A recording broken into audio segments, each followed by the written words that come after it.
Vamos passar para a seleção All-NBA.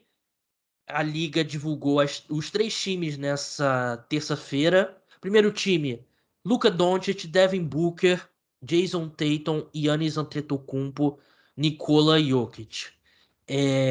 Alguma discordância aqui, Ricardo?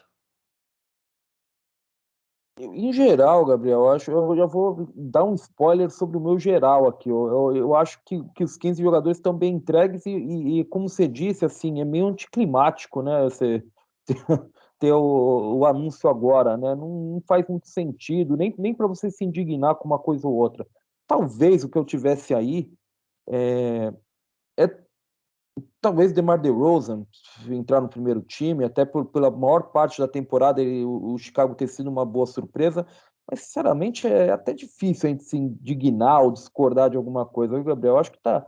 Até porque esses caras jogaram bem, ninguém tá aí, Uhum. ninguém é uma vergonha tá aí, né? Eu acho que tá bem entregue em geral.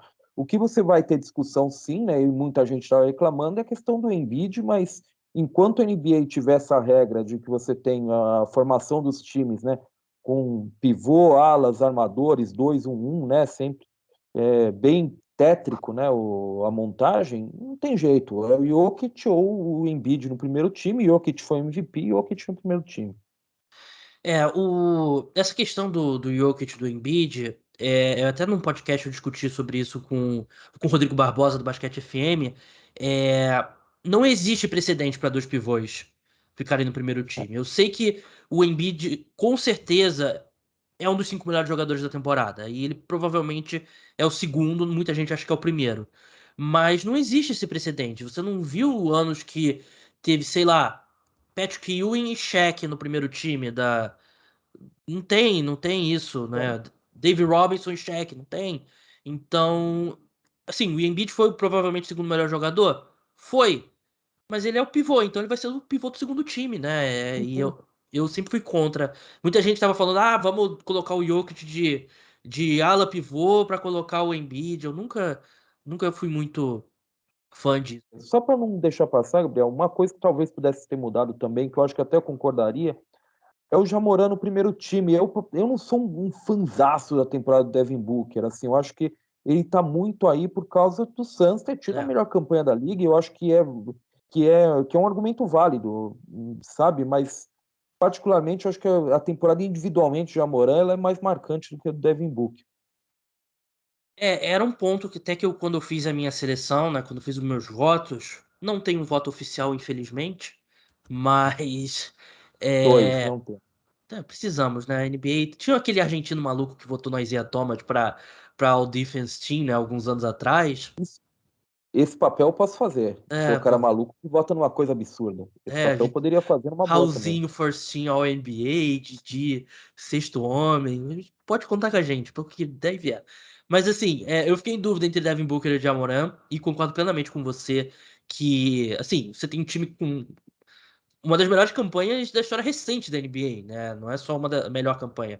Então, eu acho justo ele ser recompensado, mas se você pega a temporada do Jamoran, é, acho que ele foi melhor que o Devin Booker, né? Só que a questão dos jogos também pesou, né? O Jamoran teve Exato. 57 contra 68 do Devin Booker. Então, eu não acho absurdo também, mas poderia ter sido. De repente, Não. se ele tivesse jogado uns 5 jogos a mais, aí acho que teria ajudado o caso dele, né? Vamos pro segundo time agora. A gente teve Jamoran, Stephen Curry, DeMar DeRozan, Kevin Durant e o Joel Embiid. O Embiid é a questão que a gente falou, né? Segundo melhor pivô da NBA. O segundo time. O Kevin Durant é um cara que, assim, se você extrapola ele pra, sei lá, se ele tivesse jogado 70 jogos, ele estaria na disputa pelo MVP, né? Mas como ele perdeu, ele jogou 55 partidas, ele cai pro segundo time. Ele até deu uma recuperada no final, né? Até parecia que ele cairia mais do que isso, mas ele teve uma sequência no final, então também não tem nenhum problema quanto a essa seleção. O Curry foi um cara que caiu de rendimento durante a temporada, pra mim é isso mesmo. Para mim é irretocável esse segundo time, para mim tá perfeito. Mesmo que eu puxaria para o primeiro, acho que assim, não há grandes problemas estar no segundo, como eu disse. É irretocável, Gabriel. Acho que aí a gente tem cinco caras do top 10 da temporada, acho que estão aí. Verdade. Terceiro time a gente tem Chris Paul, Trae Young, LeBron, Siakam e Karl Anthony Towns, né? O LeBron também um pouco disso do Kevin Durant, né? Perdeu muitos jogos ali por lesão. É, eu lembro que quando eu fiz a minha lista, a vaga aqui do Trae Young foi uma que eu fiquei bastante em dúvida entre ele e o Donovan Mitchell, né? Você tinha o Trae Young no seu terceiro time? Eu teria ido com o Donovan Mitchell, provavelmente. Não tenho grande problema com isso, acho que é muito parelho, mas provavelmente teria votado no Donovan Mitchell. Mas aí eu vou ser sincero com você. Pesa um pouco minha preferência pessoal. Eu gosto mais do Donovan Mitchell como jogador do que do Trae Young. Bem mais, na verdade. Então eu acho que aí pesaria um pouco isso também. E como eu disse, pela temporada em si, Gabriel, tá tranquilo. Acho que um ou outro tá bem entregue, não tem grande problema também. É. Talvez o Ben Adebayo deve estar se rasgando, né? Já se rasgou pelo Defensive Player of the Year, que ele perdeu um monte de jogo. Não sei o que ele tá Não, reclamando, né? Mas o não Towns tem fez uma como. ótima temporada, o Chris Paul fez uma ótima temporada.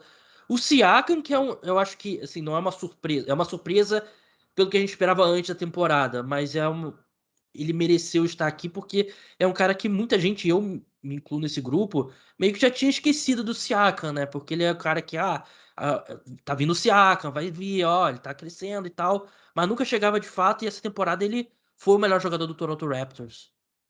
Ele atropelou na segunda metade da temporada, assim como o É, Toronto. O Toronto atropelou na segunda metade da temporada, né? Que teve um crescimento muito grande. Ele foi, eu acho que ele foi o meio que o termômetro desse crescimento que Toronto teve.